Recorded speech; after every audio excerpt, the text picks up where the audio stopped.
একটা নতুন রেসিপি করছি ডালের বড়া দিয়ে বিকেলে সন্ধ্যা স্ন্যাক্স। দেখুন ডালের বড়াগুলো কত মচমচে হয়েছে। আমি মটর ডাল ভিজিয়ে রেখেছিলাম 3 ঘন্টা আগে, তাকে বেটে লঙ্কা দিয়ে কাঁচা লঙ্কা দিয়ে বেটেছি। বেটে ওর মধ্যে একটু নুন আর একটু মিষ্টি দিয়ে এটাকে একটু ফেটিয়ে নিয়েছি। ফেটিয়ে আমি এটাকে তেলে ছাড়বো। কড়াতে তেল গরম হয়ে গেছে, আমি এখন বড়াগুলো ছাড়বো।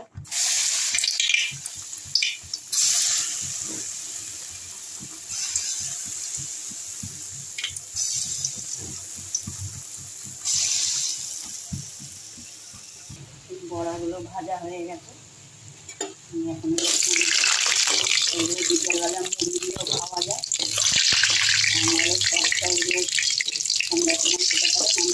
মুড়ি মাখিয়ে নিয়ে এই বড়াগুলো দিয়ে খাওয়া যায়, খুব সুন্দর হয়। এটা হচ্ছে পেঁয়াজ রসুন ছাড়া নিরামিষ বড়া।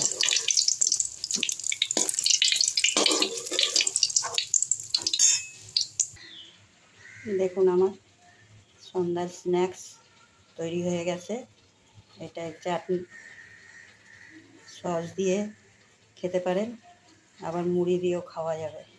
মুড়ি মাখিয়ে ভালো করে, এটা নিরামিষ, একদম পুরোপুরি নিরামিষ, পেঁয়াজ রসুন ছাড়া।